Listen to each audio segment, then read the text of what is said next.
Hey folks, it's Kary Oberbrunner, and listen, I almost couldn't sleep last night. In fact, the guest could probably verify that because I checked my phone in the middle of the night with a message from him. This is an exciting interview. In fact, I'm just going to jump right into it.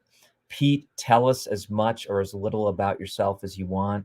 And then we are going to dive into how blockchain is literally changing the world. You are a man with a lot of experience, so this is not theory.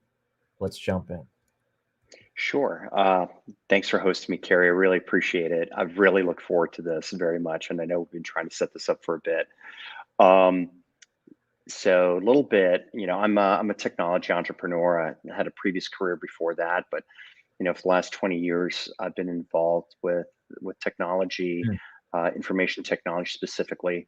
Um, and sort of how did I come about the blockchain was like anything else. It's dumb luck. It's standing, with a group of three people, next to the buffet kind of a thing, and somebody Right. says something. Have you heard of this? And I'm like, I don't know what you're talking about, kind of thing. I was in Argentina in I don't know, late 2010, maybe early 2011. 2010. Oh my I gosh. know, I know. And we were down there on a family trip, and there was actually a social event that we were attending, Okay. and there were quite a few expats. So it was a fairly international gathering, Okay. but there were quite a few American expats. And you're just chatting about different things about where the world was going.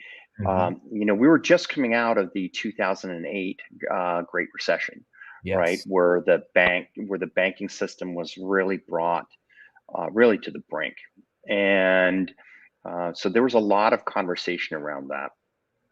And somebody said, "Have you heard of Bitcoin?" And so if this is, late 2010, you got to realize this is a pretty early. This is Oh yeah. very, very early. I'm like, "No, tell me about it." So he said, "Oh, this thing is great. It's amazing. It's because I'd heard of, e-gold and digital dollars and stuff like Sure. that. It's things that were sort of the predecessors, the technology predecessors, the philosophical predecessors to it.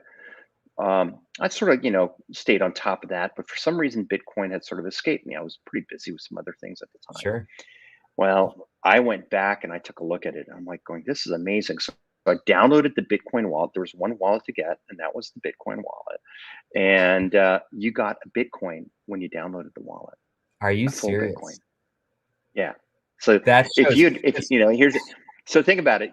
I mean, if you could do that all over again, would you go out and buy 50 laptops and just download the Bitcoin wallet? I mean, oh my think about that. Crazy, huh? Oh, yeah, you get a full Bitcoin wallet. There's like, yeah, have a Bitcoin. So it's like the original airdrop, right? wow. And so I returned to the U.S. and uh, started mining Bitcoin on on my little Toshiba laptop in my office. Oh my And gosh. so it sat there and did its thing.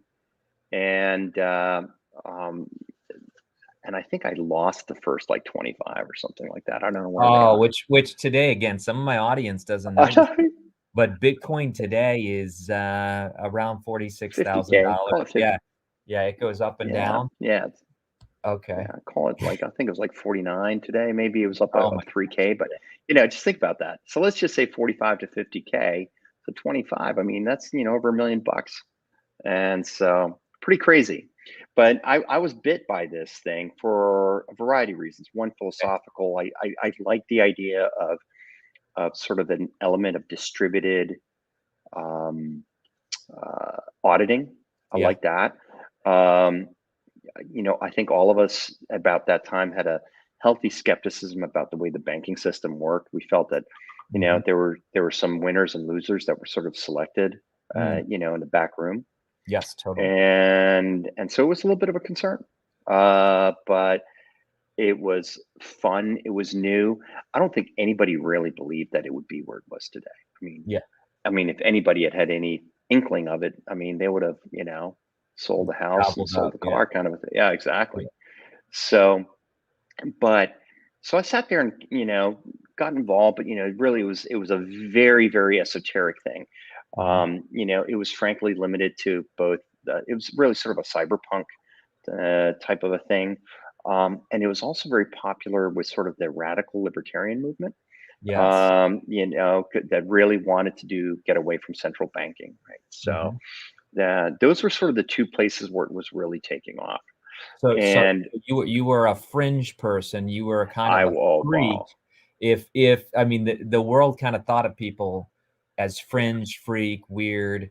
Yeah. Okay, keep going. Love it. Yeah, exactly. Because and there was the usual. Why does the internet exist? Oh, it's for to deal in dark web things, right? So that's the same thing that they said about cryptocurrencies. Oh, it's so that criminals can pay each other. And okay, well, that's what you want to believe. That's what you want to believe. But let's be honest. If you sort of look under the hood of the technology, it's amazing. And so I started speaking to different organizations. I spoke to larger U.S. banks. I spoke to the Banking Association in Chicago. I spoke to the U.S. Secret Service. I spoke to the FBI. I was invited to speak about it in Singapore. I spoke to several state governor cyber conferences about it. And I said, guys, this is coming, and at this time, you know, I think when I spoke about it the first time, it was like $5 and they're like, whatever. And it's interesting, how many people come up and said, I wish, I wish, I wish. And I think they're missing the broader point because they Yes. think when they think of, cryptocurrencies, they think of, oh, I just missed this Bitcoin run up. Yeah, you did. But you know what?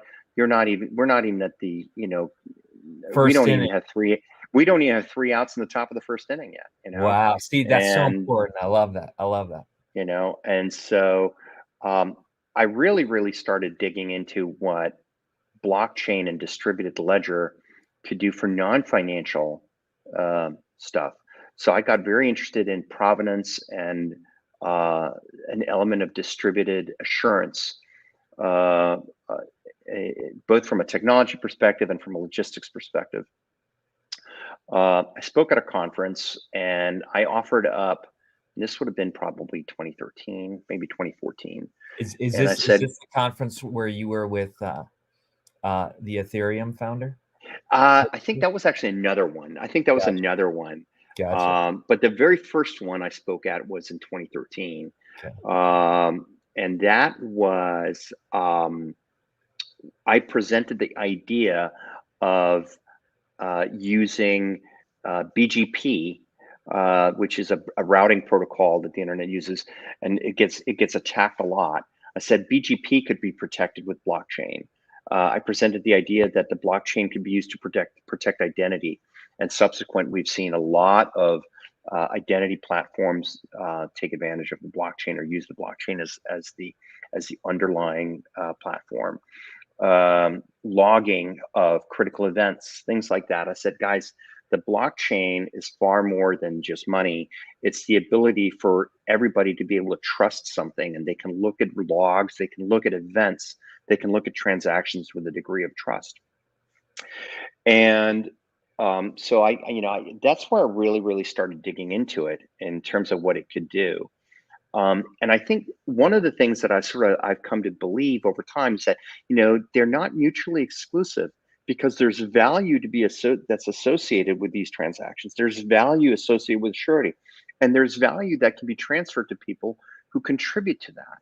Mm, And so the blockchain allows for everybody to participate in creating more resilient systems and being compensated for that. So it mm, rewards good behavior and it rewards communal participation where communal participation is meaningful. Um, Eleanor Ostrom talked about sort of this whole idea of the commons and how it's the commons is an area that sort of is not in the public sector, it's not in the private sector. It's sort of the shared area that where tremendous amount of value gets exchanged. mm. But it doesn't show up on a ledger. A perfect example of that is open source software, Yes. and so now there's a mechanism in which there's the ability to sort of transfer value in that space without it being sort of tied down to control, where everybody can have control and everybody can be compensated for that. See, So it's interesting because you jumped currency, and I'm glad you did.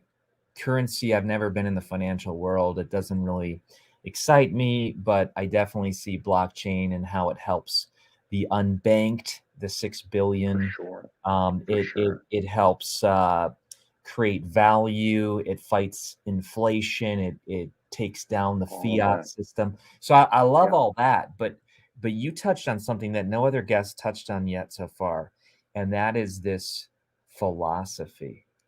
yeah. You talked a little bit about libertarianism, but I really think you're onto something, because I think that there is a skepticism and a cynicism about our world today that blockchain is solving.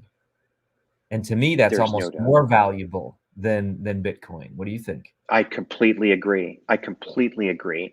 The idea that, first of all, it makes every aspect of your life portable.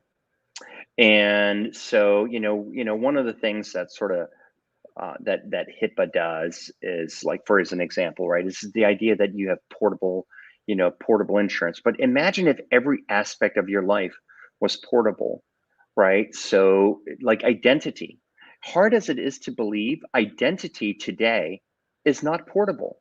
Your identity and the ability to attest to your identity depends on your sovereign uh, political entity granting you that in the form Interesting. of a passport or a driver's license.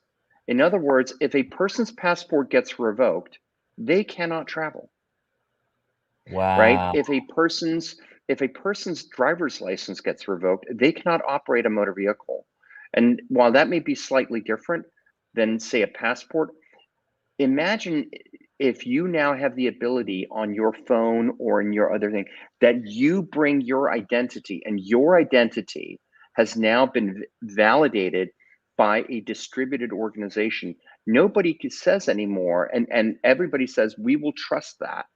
It's gone, right? So, Wow. now so there's all these things, and Interesting. so as people open up their ideas and open up their mind to what the capabilities are of the blockchain, of distributed trust, and really what's commonly known as trustless systems, right?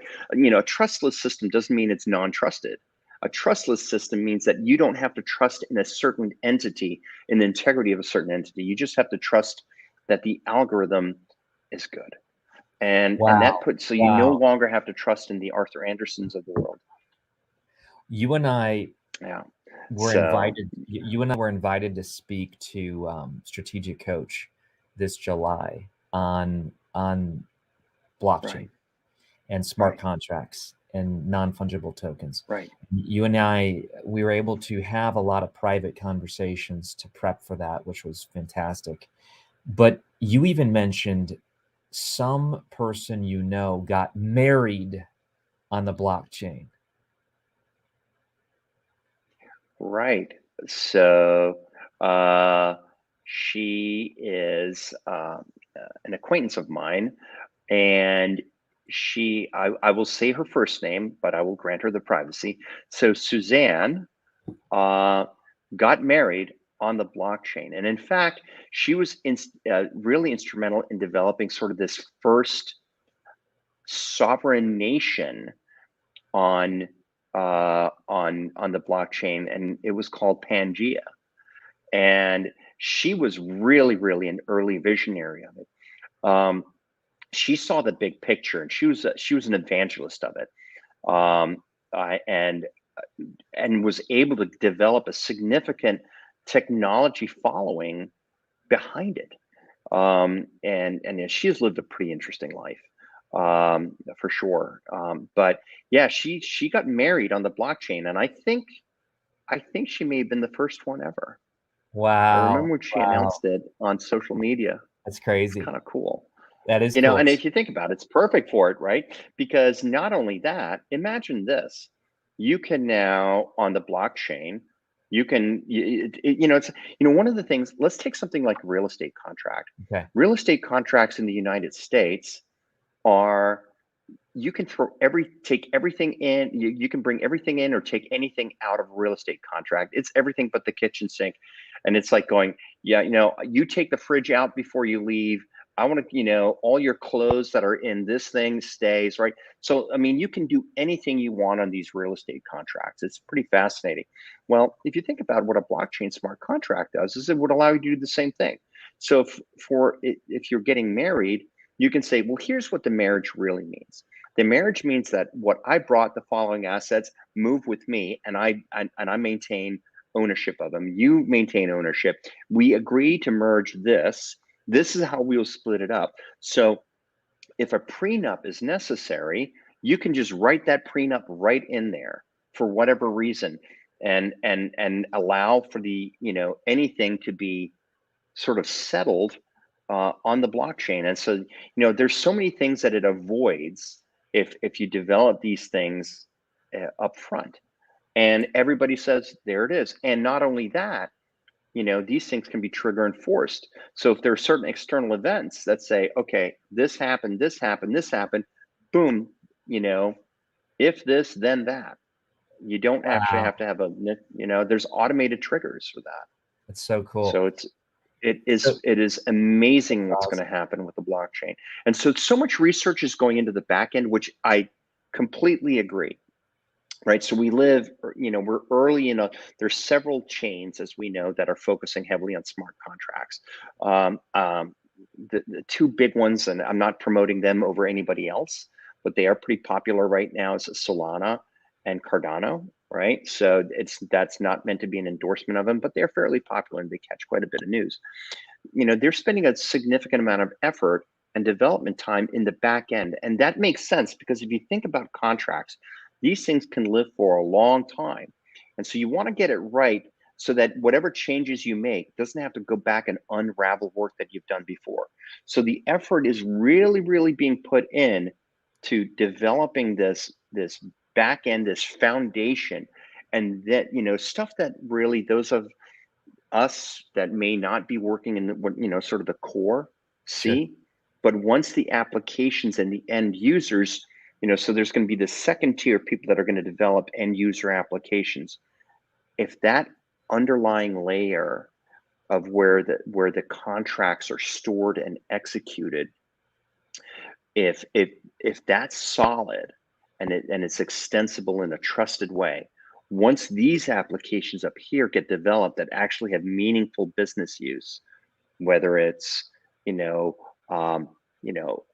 captive insurance or things of that nature, once all of these applications come to bear, that's when this thing is going to become a rocket ship, because that's when people are going to see it. Because today people don't see it. They're thinking these things are just trading sardines that are going back and forth, right? So they're saying, well, the only reason why I'm buying this smart contract token is just so in hope that the price is going to go up. And I get that today, because there's not a lot of application. There's some weird gambling applications and there's some weird stuff, but the stuff that really people need, those things are still being developed. But once those things start, which is why you said we're in the first inning, because I'm going to throw some topics at you, Pete, and what I want you to do is respond how blockchain might be involved. Okay. Sure. So because a lot of our audience probably has gone to a sports game or a concert. Talk about how even sporting events, concerts, tickets will have blockchain technology. Well, certainly you're going to be able to pay for it with crypto, right? So that's going to be a big thing. The other one is going to be the ability to not forge tickets, right? So the ability to trade tickets, and the ability to reissue a lost ticket, right? There's going to be so many places where that's a concert, the ability for the artist to at the concert say, okay, first 100, you're going to get this NFT of our music, right? There's all sorts of things that are going to be enabled by this capability. And right now, here's the thing that's interesting. today we are limited by our own experiences and our own reality. In other words, where we are today is we are looking to do a forklift parallel upgrade. How would today look like this on the blockchain? And it's because we haven't, what has to happen is there has to be a Mm. transition in which there's essentially a one-for-one exchange in terms of capability, but you have to move over here to Wow. be able to see all the capability as it goes up, right? Gee. So where we are today, and so this is, this is the place where the skeptics and the cynics love to work. They're like, well, if I can already do it like this today, why should I do all the work to make it the exact same? And they're Interesting. like, because they don't see around the corner, Yes. right? And that's that's what the cynics say. There's I won't name the person, but he's been widely mocked for saying that that the uh, when all is said and done, the value of the internet will never be more than that of the fax machine, because people are going to run out of things to say to each other. Mm. And he was pretty widely mocked for it, and he's a fairly influential and well recognized economist. And so this is probably one of those comments that I'm sure he would like to take back. Yes. Look, we've all said things that we probably Sure. weren't too proud of, Sure. and that I'm going to throw up there was probably one of That's his right. bigger ones. Well, have And have you heard of Andreas and Anatopoulos? yeah, sure, Okay. So I've studied him a little bit, but he uses the analogy of the buggy, the carriage. yeah, And he says in the beginning, when the roads are full of manure and the roads have all kinds of ruts in them, horse and buggy make sense. And the person who drives the automobile on the road with ruts and manure looks like a fool because they're knee deep in manure and they're trying to fix a tire, but nobody carries the tire because the automobile's new. And where do you even get gas for the thing?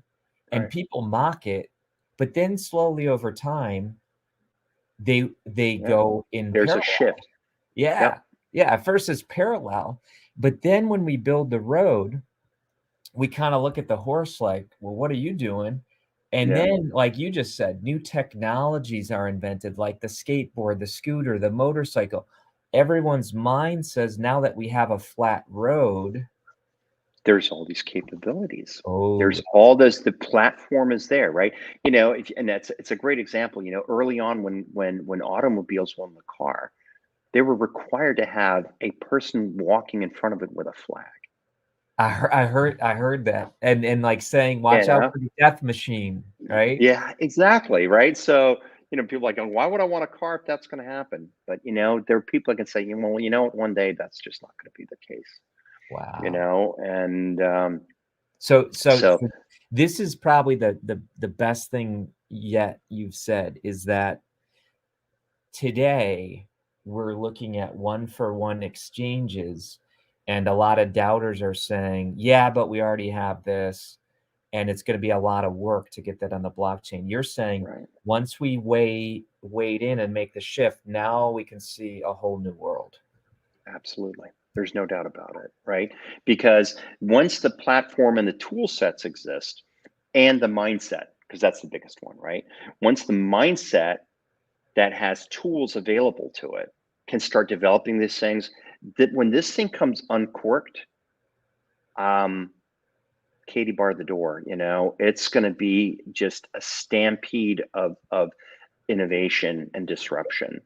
I will tell you, here are if I would tell you that the big ones, the ones that are just going to get absolutely blown out, right? It's going to be the insurance industry. How There, and I guarantee you. why is that? Yeah. Well, because what is it? What is an insurance policy? It's a contract, Oh, right? yeah. And I mean, let's be honest. That's what an insurance policy is. If this happens, I will do this. In the meanwhile, I will do this. I will pay these premiums. Boom, boom, boom, boom, boom. The following events occur. That triggers this for this kind of a payment, Wow. right? I mean, it's basically, Yeah. if you think about it, is the blockchain is fundamentally a contract converted into software. Yeah. But with the key part of distributed auditing and enforcement. So it gets automatically triggered. Mm. So the idea then becomes, over time, you're like going, you know what, I don't need an insurance adjuster. There is an automatic mechanism in which it triggers, right? So imagine in 15, 20 years, let's just say that we haven't gotten to the part where we're self-driving cars, or maybe we do, but they're only 99.9% perfect. They bump into each other once in a while. Well, whichever vehicle caused the problem, they automatically talk to each other, and they're like going, yeah, that was my fault, sorry, boom, automatically triggers the contract. Done. Right? So nobody comes out, no police reports, no insurance adjuster, no figuring out what it is. It automatically goes through, automatically generates quotes. The value, the damage that's associated with has already been done. Bring all that happens is they both go to their garages and it gets fixed, and payments automatically take in place. Right. So Gee. these are things, right? So think about that. Yeah. The way the blockchain can work. Let's take something like autonomous cars, Yeah. right? So everybody talks about autonomous cars. And I'll tell you one thing right now, right? So I'm in the transportation industry, and I got to be careful what I say, because, Sure. I might anger some of my customers with what I'm going to say. But in the United States, the investment was made 75 years ago that our mode of transportation was going to be automobiles, Hmm. and so we've put in what is frankly a pretty amazing highway system. So the idea of moving towards nationwide high-speed rail, I just don't think we're going to get there. Hmm. I just don't think it makes sense, and I don't think we have the population density across the whole country that can even justify that type of infrastructure. But we have already laid out the roads that allow for that. And so imagine an autonomous vehicle where they all have, there may be sensors along the road that sort of serve as sort of like that provide some triangulation, but largely the vehicle is the autonomous and authoritative component of operating. So it maintains self-awareness. It's not being told, by transponders or anything like that. But now what we may want to do is, now, because we've moved to autonomous vehicles, it's far more than just taking the driver out. It's about building efficiency and all that other stuff. So now what we may do is, on top of it being an autonomous vehicle, now they become interconnected vehicles. So now if there's 20 vehicles that are going to the same location, imagine if they all talk to each other, they lock into like almost like a bicycle peloton, right? A group of Yeah. Oh, yeah. cars. Yeah. Yeah. And now they can drive, 18 inches apart, 75 miles an hour in a Wow. lane dedicated to that. And since everybody knows when everybody else is going to go off, there's not going to be anybody cutting off. You're like, boop. Wow. And the thing that's really nice about that technology is that it can be done incrementally, right? So you can have it, you don't have to be all or nothing. You can say, okay, we'll start with it just on the highways. And then as soon as you're going to pull off, boop, as soon as you pull off, now you take control of your vehicle again. And it slowly works its way out. Well, the reason why Wow. where Yeah. the blockchain fits in is that it can continuously in real time maintain a fully audited state within an environment, and it can do things like where it summarizes things that are further away that are not as important, but there's still an element maybe that pops above a certain level of situational awareness that needs to be maintained. So these are some of the technologies that AI and blockchain are going to enable. I So was just gonna things say. like that. I was gonna say AI, blockchain, augmented reality, Yeah, metaverse, yeah. NFTs. I mean, it's literally Yeah, not gonna be the same world. it is not going to be the same world. I own a right. So I still have a gas powered vehicle Okay. that I drive. It is the last gas powered vehicle I'm going to buy. Yeah, Wow. yeah. There's no doubt about it. Yeah. Because I want to start familiarizing myself with the capabilities that are coming in to the sort of the new vehicles, because that that's where all the investment is going. Yeah. There is no, Can't go backwards. gas powered vehicles are legacy technology. Mm. And I mean, it's going to take a long time. There's a huge industry, right? Gas stations and everything else like that. But I'll be honest with you. One of the things that I think needs to be developed there is, and I know we're moving off the blockchain, but That's all good, man. we need to start looking at, if I was a gas station, I'd be like, okay, well, how am I going to participate with this electric vehicle mechanism? How am I going to do that? You know, Interesting. there were some technologies with battery replacement that doesn't seem to have gotten the traction that we were expecting. But there's going to be some mechanisms in which, fast charging and things like that, because it's coming. You Yeah. know, So but so even that's a even good. a even a gas station that would build a computer bar. So while you're Right. charging your vehicle, they're getting out in front of it. This is where I'd like to spend our remaining time, Pete, is to say, okay, I'm in publishing, and some of my audience, because I haven't even announced this podcast yet, well, I'm days away. But I already have some people I know for a fact that are like, what is this guy thinking? What is he thinking? Did he go off the bandwagon? But here's A, I don't care anymore. B, talk about how someone who says, Kary, I'm in XYZ industry. Blockchain is so up here. I get what you and Pete are saying. How do I practically start wading in? What would you tell them? How do I bring it down to my level?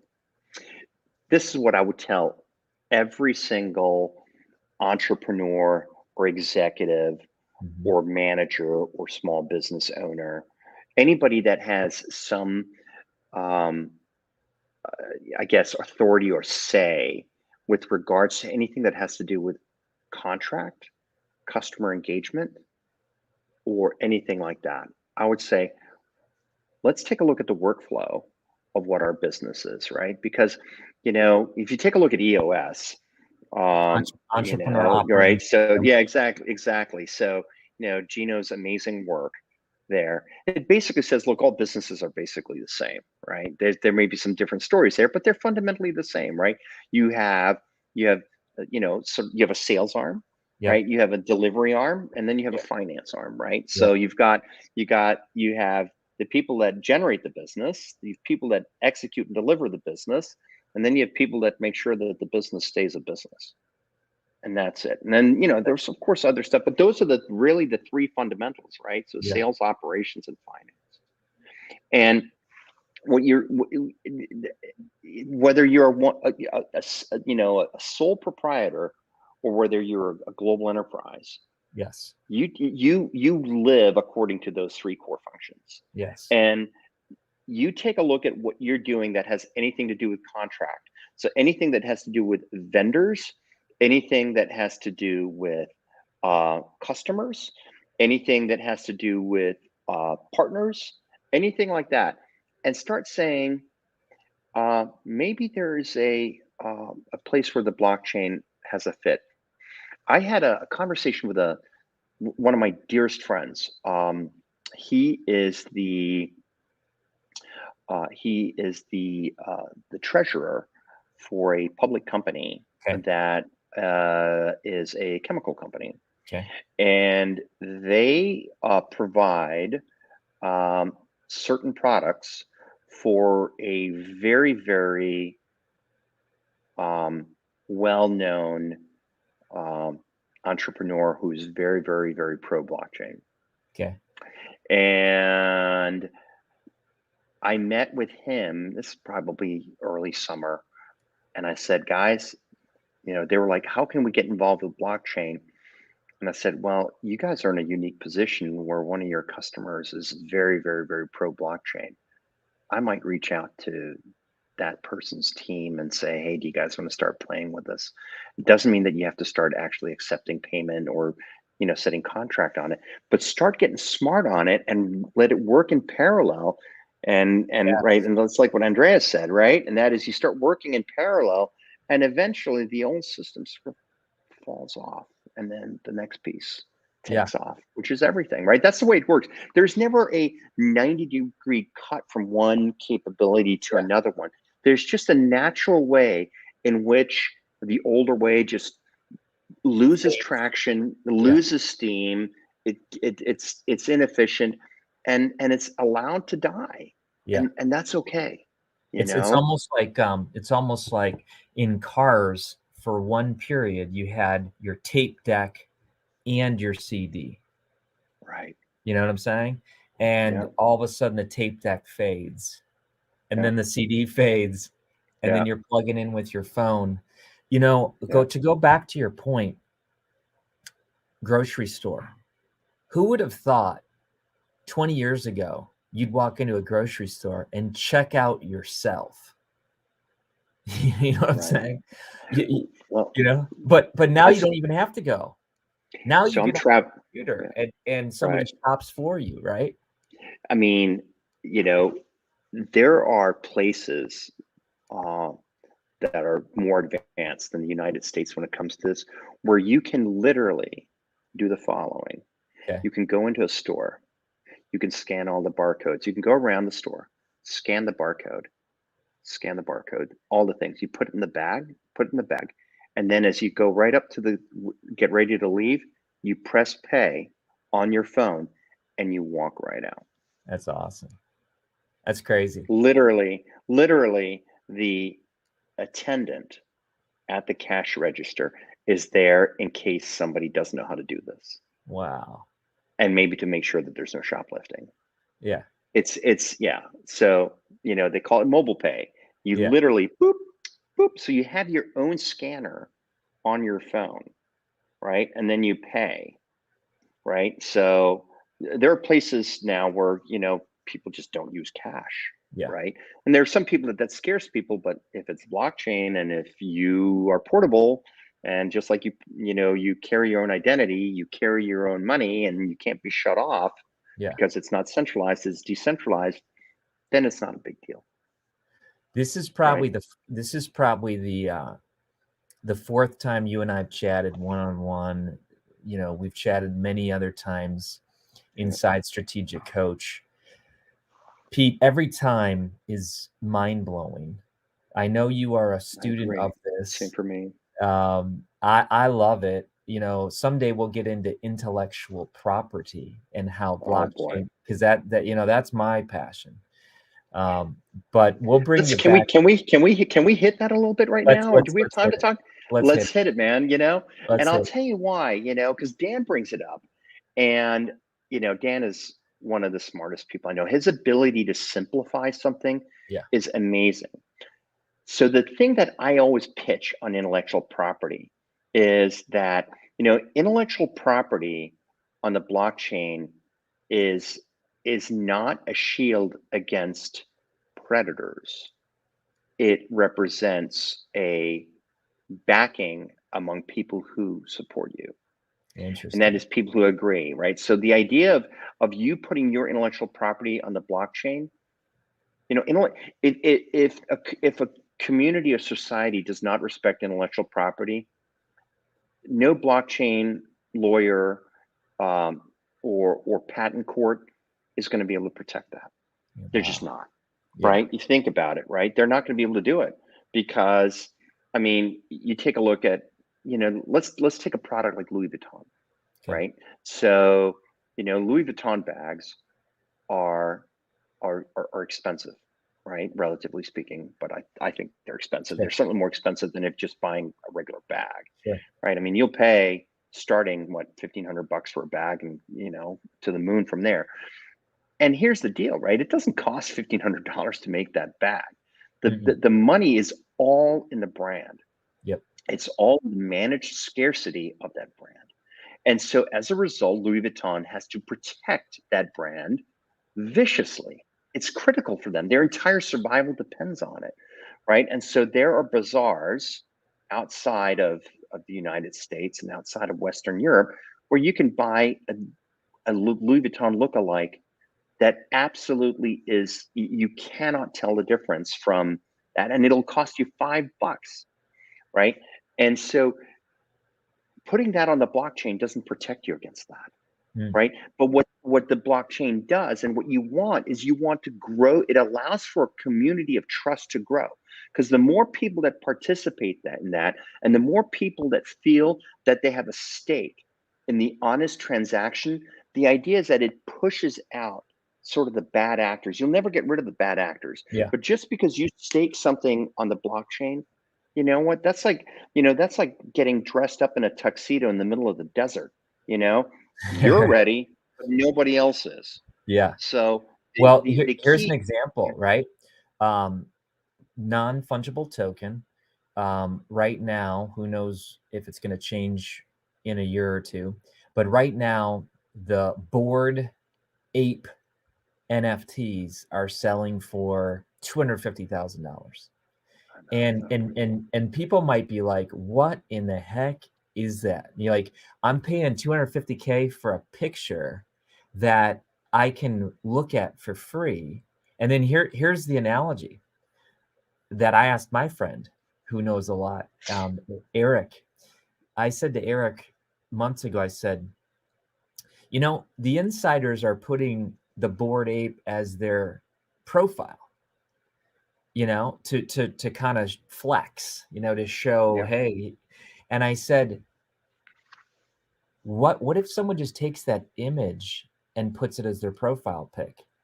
And here's what he said. He said, Kary, people will know. And I said, that's interesting. I said, why? He said, the insiders know by clicking on it and tracing it to the blockchain. Yeah. Just like the people who know about the Louis Vuitton bag. And check it out. As humans, Exactly. As humans, we care more about other people's acceptance of us. Opinion. And that is a core issue, much more than, hey, look at my bag, look at my picture. It's, am I accepted into the tribe? Right. Talk to us about that. What do you think? Well, there's no doubt about that. And, so the idea, early on, so even pre-blockchain, there were, in Minecraft and in Second Life, right? So there was, Yes. Second Life, you probably recall that. And there's, Linden Labs developed it. And there was something that was called Linden Bucks in there.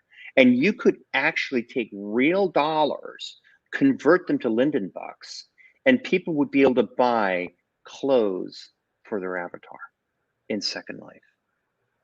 So so the idea was that people wanted to be able to present that type of a persona. And there were these games where you could buy some fancy sword, for Yes. some of these fantasy science fiction games. Sure. I'm not a big gamer, I'm just Right. not, but I totally get the attraction to it for sure. Yeah. It's just never been something that really.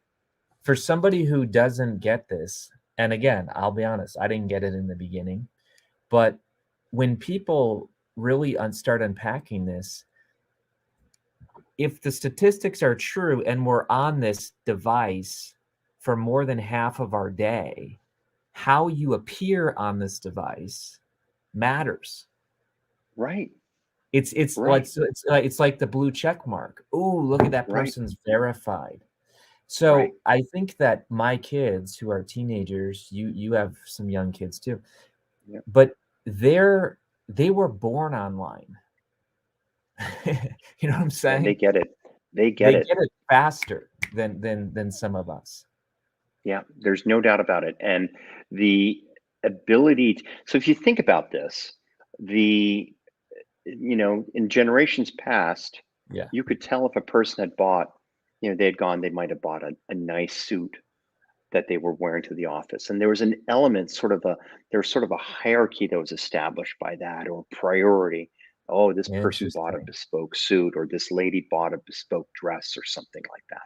Well, today, that type of investment is probably going to show up in the digital world one way or the other, right? Wow. And, and there's a transition, right? Because there's certain products, technology products, that have a certain amount of status with them because they're a little more expensive, and so, I mean, I'll go ahead and say, let's take something like an Apple product, right? An Apple product early on, there was an element of prestige of owning an Apple laptop. I remember, the vast majority of people would have Commercials. bought Yeah. a different laptop, but there was just sort of this element of, I use an Apple, and and so that's now going to move into other things. And I am no branding expert, but I know what the branding experience does to me. Yeah. And there's a lot to be said about that. And the blockchain is going to enable that immensely. And so for people like you that are in the publishing and the intellectual property business, it is going to really, really enable that. And as the community of people that respect the blockchain and look to the blockchain for trustless authority, that's where the real power comes from, right? So Metcalfe's law is really going to kick in, and there's, Reed's law, the law of groups, which of course is, you can't even do the math on that. So, Talk to us. Tell us a little bit about those two laws for people who don't know. Sure. So Metcalfe's law is the law of the network, right? And that basically says that the value of the network is worth the square of the participants, right? So if there are two participants in a network, it has a value of 4. But the second you add a third, it becomes 3 squared. So now it's value of 9 because there's all these new connections that you can create. And then, network of 4 is valued 16. So it grows exponentially. Well, there's something that's called Reed's law, and most people are familiar with Metcalfe's law. Not a lot of people are familiar with Reed's law, and it's the law of groups. And it's the math is that even within a relatively small population, the number of unique groups that you can form is mind-boggling, right? Like, for example, the number of groups that you can form, that Facebook can form, the number of different unique group permutations of a group that Facebook could form is more than the number of atoms in the entire universe by like a gazillion zeros. Oh my gosh. Pretty unbelievable. Pretty unbelievable. And so, you're saying blockchain. And it has to do, and so what,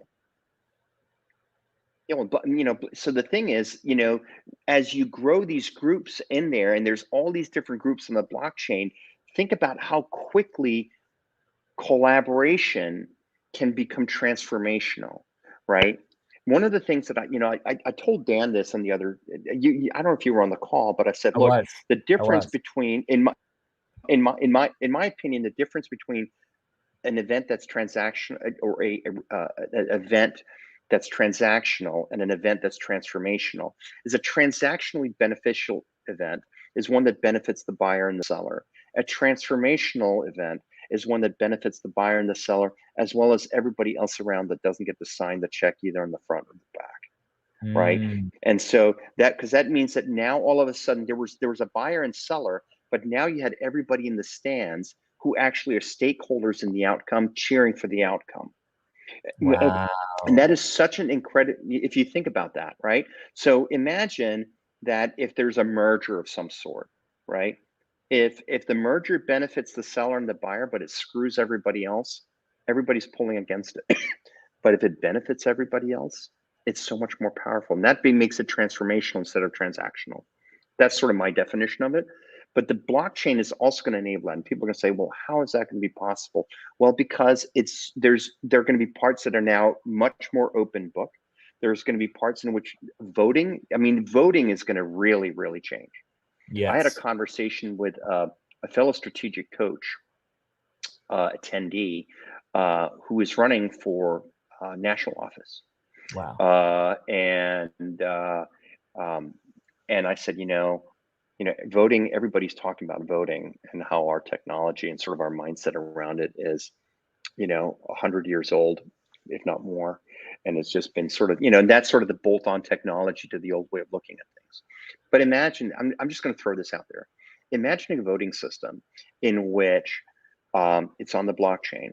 You get to vote as many times, 6 weeks out, everybody gets a paper ballot. Everybody gets a paper ballot. It's the lowest priority ballot, but everybody gets a paper ballot. On top of that, you can go in and vote. You can vote on your phone, And there's all these different ways you can vote. And oh, by the way, you can vote as many times as you want. The only one that counts is the last one. So guess what? You want to get your vote in 6 weeks ahead of time? That's fine. Go ahead, get your vote in. That's fine. That's it. You change your mind a week out, go vote. Boom, it nullifies the old one. And oh, by the way, it automatically nullifies the old one. Well, how do we keep track of that? Well, there's something called group signatures in which you can guarantee, you can ring signatures, you can guarantee that the vote is valid while maintaining complete privacy and anonymity of the voter. And so the idea being that it eliminates all excuses, because you say, we're going to send a ballot out to every single person once. And oh, by the way, they're welcome to ask for as many ballots as they want. The only one that counts is the last one. So there's no fraudulent ballots. There's no ballot stuffing. All that stuff goes away. There will never be more ballots than there are registered voters. It's crazy, right? man. And oh, by the way, because you accept paper ballots, because you accept mobile ballots, because you accept in-person voting, all of that. So an in-person vote takes priority over everything. So you'd say, okay, if you voted in person, we're no longer, mobile voting and paper ballots after that. Yeah, they're just discarded, because we're going to assume that that was the one that you actually went in and did. You can go back and vote again if you want to. Like just say that they had the voting booths open for a week. You can go in on Monday, Tuesday, Wednesday, Thursday, and the one on Thursday counts. And then anything that comes in from the paper ballots afterwards, yeah, they don't count. Changes everything. All that, it changes everything. Changes everything. Even me going and buying a banana at a grocery store, there's a contract. There's assumed contract. Every relationship, every human interaction is a contract. Oh my gosh. Protocol is contract. Common courtesies are contract. The way that we interact with people and greet people is contract. There's a level of expectation of behavior. How we greet each other is a contract. It's an unstated social contract of how we operate. It's what allows us to operate at a higher level of performance of existence. If we had to negotiate explicitly every single thing that we tell people, how we say hello, everything else, you don't get anywhere. Even the fact that you stop talking, I start talking, I start talking, you stop talking, that's a social contract. Absolutely. Wow. Absolutely. Oh my gosh. The way we interact with each other, I know. All There's right. so many ways. Listen, man, we flew through this hour, didn't we? We did. Is there anywhere you want me to send people? I know you are one of the best thinkers on blockchain that I know. Is there anywhere you want me to send people?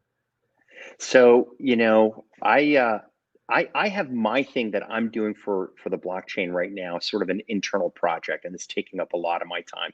Yeah. And I'm not looking to sell that. Actually, here's what I want to do. So they're welcome to send an email to pete@datasages.com. Say, hey, I heard this from Kary. Can we talk about it? I will talk to anybody about the blockchain, because the greater the adoption, the more it strengthens what I want to do long term, right? So for me, I'm not in the business of selling blockchain capability. I'm building it inside. But what I hope is that there's a broader adoption, because then that allows a conversation for me to move forward with less friction. So if anything I can do, that's the way I look at it. That is so good. Well, you have an amazing heart. It was awesome to be on that panel with you, and I learned a ton today from you. Thank you, Kary. I appreciate it. Thanks for having me on, man.